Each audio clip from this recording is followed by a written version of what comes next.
Good afternoon, everybody. My name is Becca Snook. I am the Project Skills Coordinator I was on the A1 Leeming to Barton scheme in North Yorkshire, and I've now moved down to the M6 junction 16 to 19. We obviously were invited today because we won the Skills Award.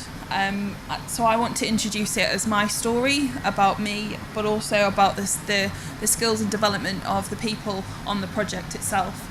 And I think the key kind of statement around how we focused on everything was that it was about the people, and the people became the important part of the project. So I'll start it off a little bit about what we are and what we do, and then I'll go into my story. Are you all aware of the A1 Leeming to Barton project, or is anybody aware? Yeah. It's upgrading the motorway between the north and the south route.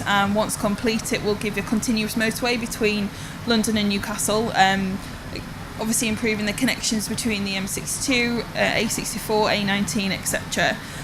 There's approximately 69,000 vehicles that go through that stretch of motorway, and it's again upgrading the existing dual carriageway to a 3-lane motorway.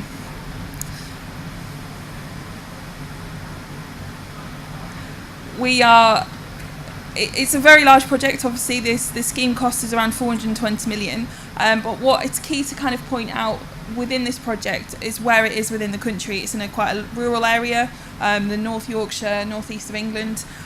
So in terms of looking at the skill shortage, the skills deficit, and bringing people in, the barrier was there to start with purely based on the numbers of people that we could recruit from. As I said, it became personal, and we wanted to make it personal. We wanted to make it about people. So I'll start by making this presentation a little bit more personal. I'll tell you a little bit about me. As I said, my name's Becca. I'm 38. I live in Middlesbrough. I'm from North Yorkshire initially, so I was local to the project in terms of being born and bred in the area. I play rugby, I ski, and do quite a lot of sports as well. My boyfriend in the picture, he is a police officer in the local area too. He has a daughter that lives with us. She's 17. I have now persuaded her to follow the route of civil engineering, and she's now working for Bentley's as an apprentice engineer. So that's one tick off the box. If I can keep that as my one holding factor, then I can go through life. We have 3 dogs. I have 2 awesome nephews, 1 4, 1 1. Oscar, who's in the middle there, was actually a twin. His twin died at 5 weeks old, as he was born at 24 weeks and weighed 1 pound. However, he's going strong, and I've got him down on the project as well, got him in his hard hat and his high vis, and he now wants to be a builder too. Again, if I can tick that one off, I've succeeded. I started life, I went and did my GCSEs, my A-levels, I travelled the world, and I did a degree. My degree was not in anything to do with construction whatsoever. It was purely I wanted to be a teacher, failed my A-level that I needed to get in, so I went to do business instead.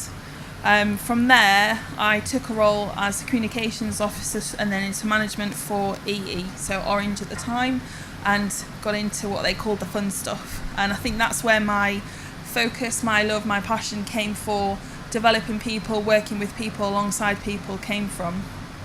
Fortunately for me, that role became redundant and took voluntary redundancy, didn't quite know what to do, so I went and did admin just so I could find my feet again. And a friend of mine was working for the A1 Leeming to Barton project as a health and safety manager. Needed an admin, come along, see what they say. It became quite apparent on there that it was about the people, and it wasn't necessarily the background that you had or the qualification that you had. It was how you would fit in with that team, which made me kind of confident that that's where I wanted to be. My interview consisted of a chat about cricket and fishing. Obviously said that I played rugby. Yeah, you're fine, come and get the job. Literally, I'm not exaggerating, that was my interview. And I've been there ever since. I've been with Quillian for 3 years. I loved every minute. Why do I love doing this job? Like I've said, it's about the people, it's about making a difference, and it's learning new skills for myself, but also those around me, and upskilling those as well. It is an interesting project, and I do work with a lot of interesting people, and it's allowed me to kind of see what the industry can become if we focus on those people within it. It is difficult, I'm not going to admit. It is quite a standalone job as a project skills coordinator. We do talk a lot, and I know there's a lot of presentations going on about how we need to focus on skills and we need to focus on people because of this deficit that's coming in. But it's these kind of roles, if you have them within your projects or within your companies, these are the kind of roles that you need to be focusing on, because they're the ones that have got the experience. They're the ones that have done this already and can take you where you need to be. You do need to stay motivated. It can be hard at times, but with the work that we do achieve, you can get there, and hopefully you'll be able to see that through some of the pictures that I've got. We joined on the A1M Barton project, the National Skills Academy Construction Initiative. It's basically a government-funded initiative that looks at increasing skills and training opportunities within the construction industry. It's about building capability, improving the capacity and employment opportunities within the area that you work. We identify opportunities for employment, education and training through various activities that we undertake on the project. But we look at a working environment that people want to work in as well. So you've got to make it fun, you've got to recognise that we welcome all kind of people from all backgrounds. And again, it's focusing on that EDI piece that we're concentrating a lot today as well. We wanted to look at people's full potential by the organic growth system, by supporting those who were already with us, as well as those inclusive into the project. And as part of our daily operations, like we said, it became part of who we were in terms of the EDI culture. It wasn't something, and I can honestly say, it wasn't something that we actively went out to overly promote. It was something that became part of it and embedded in who we were. We didn't have to try, it was there already. Despite the locality of the project, it was there, and we focused on it. The battery's going. So our approach on the project was obviously to go through those points that we just said, was developing the people. That can be through the training, through the support, and giving people the opportunities to be confident to come forward. An open door policy where you could approach any level of the business, whether it be someone from plant operator right the way through to our project director. There was an open door policy, and if you felt that you wanted to develop yourself and you were given that opportunity, obviously health and safety, health and wellbeing was a key, as was the mental health awareness that we've now got to focus on, and it was giving people that opportunity to come forward if there were issues, but also support them through mental health first aid trainers and training on site too. We wanted to transform the image of the industry, the image of the project. Again, being in a local area, people presumed, or when we went out to talk to schools, etc., they thought the project was literally digging a hole. We were going to dig a hole and we were going to put a road down. They don't quite look at the other aspects that make up a project like that. So we wanted to transform the image and become considerate to those communities around us. We wanted to improve proactive training by holding a system in place and actively encouraging people to come forward, going on courses that we felt would benefit their careers that possibly wasn't something that they'd thought about before. We wanted to enhance diversity. Again, it became part of our culture, who we were and what we were trying to achieve.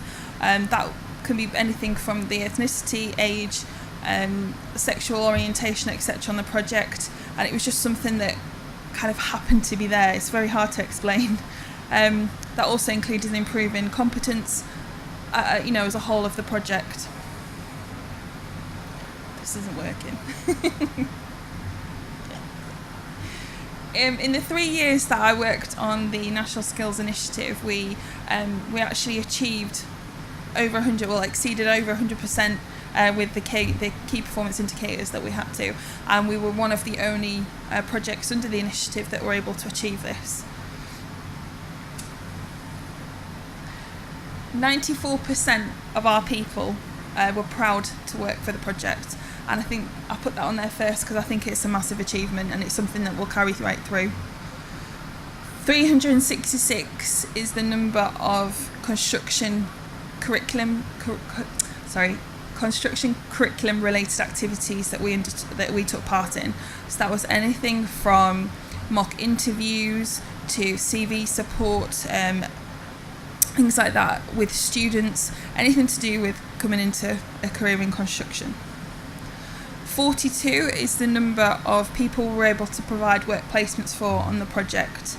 An example of those there is Sophie, who you can see, who came in through the WorkFit campaign, where we did quite a lot of work with the Down Syndrome Association. Sophie would come in on a Tuesday afternoon. Initially it was for a work placement opportunity, but we actually got her onto the books and it became a paid opportunity, which was fantastic for her and her family. Sophie was 17, was still at school. She'd been brought up with a very kind of proactive family in that they wanted to go to mainstream school and have a job, everything else, regardless of the fact that she's got her disability. It didn't kind of stop her wanting to do anything. What we found with Sophie was that it kind of made everybody come together. It became kind of Sophie Tuesday, as it were. She was a great morale increase on the project. Absolutely loved our project director. Fantastic. If you have the opportunity to get involved in something like that, I would definitely recommend it. The other picture is a couple of guys. So Alec, who's in the top corner there, again, not a construction background at all, came to us after being made redundant from the MOD, and was currently working a self-funded course on health and safety. He's now a health and safety advisor on the A14 project. So again, we've provided an opportunity for him, but we've also forged a new career for him and supported him throughout that. 16 is the number of apprentices we had on the project. All of those there that you can see, not 16 obviously there, but they were our civil engineering apprentices. They are all from the local area, all within 15 miles of the project itself.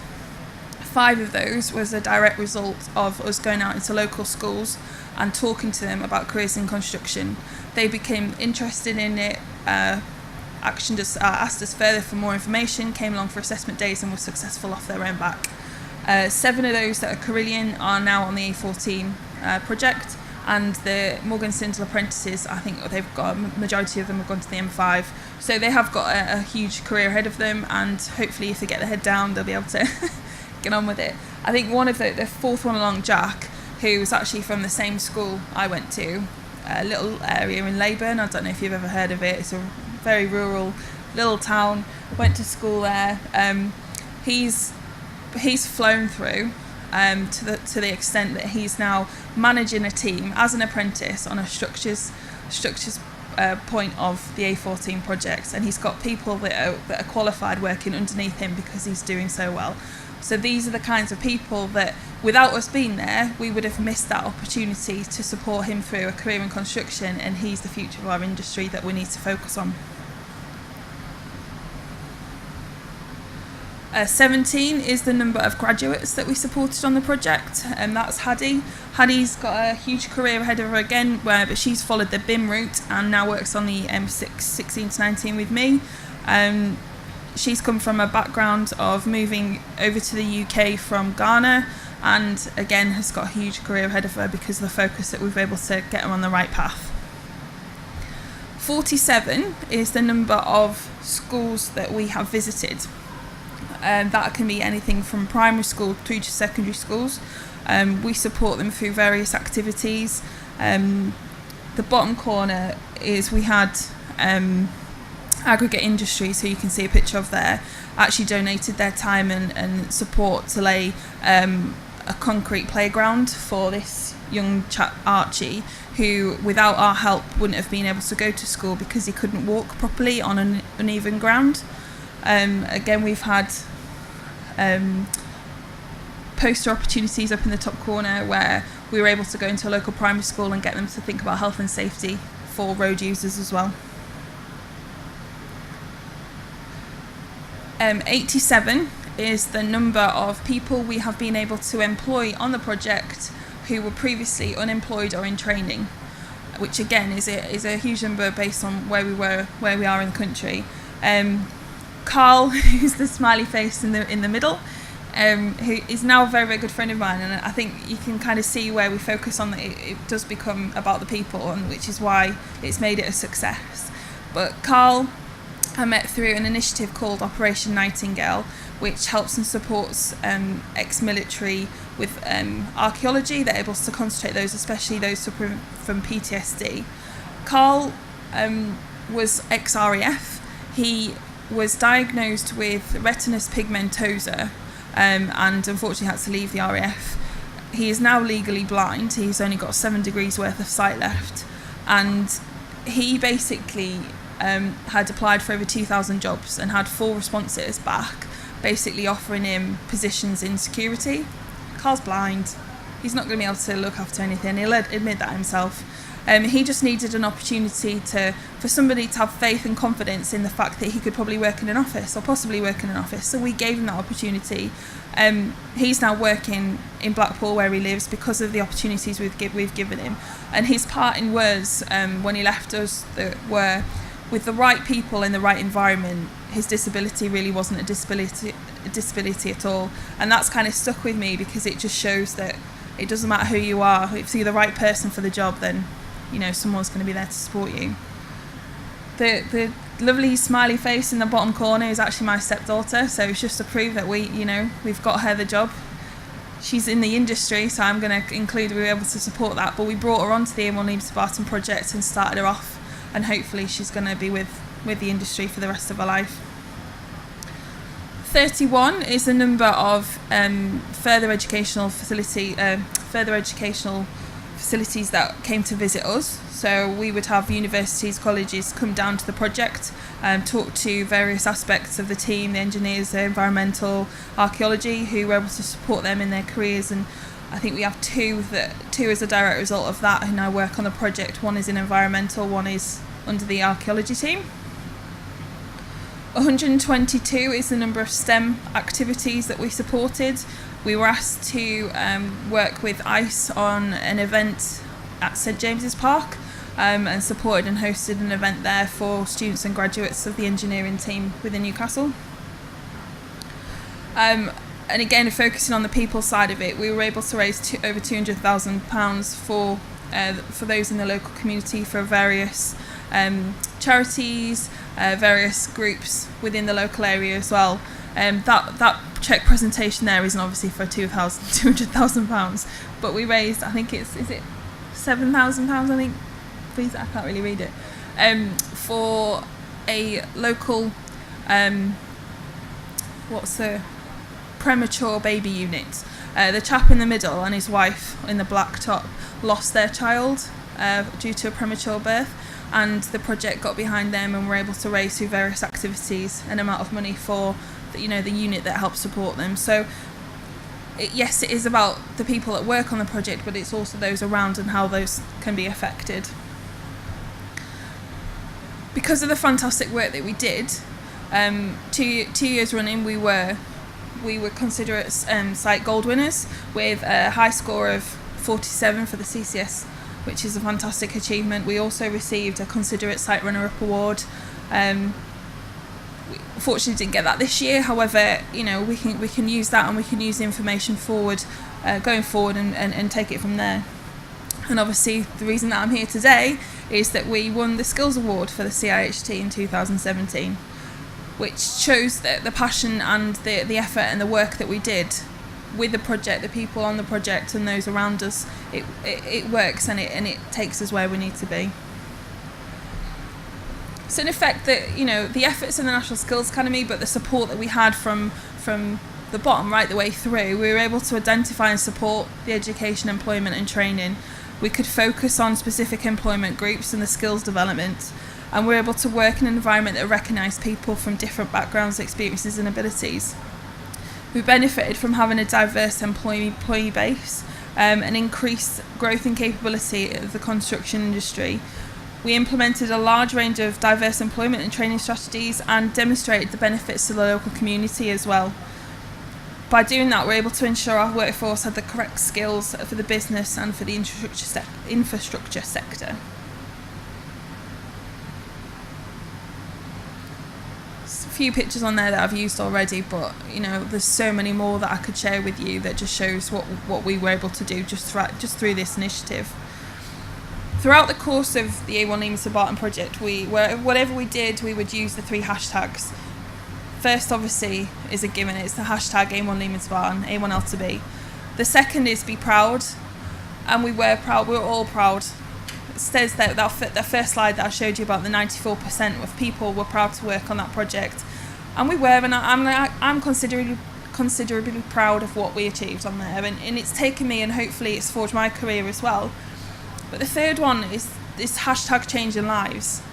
And when you look at the amount of people that were able to get out and touch, over 5,000 people were inducted on the project. There's their families then, which then kind of forges its way forward. We have to change lives, and by looking at the skills and looking at the people development, we will change lives. But that's the focus, and that's what we've got to do.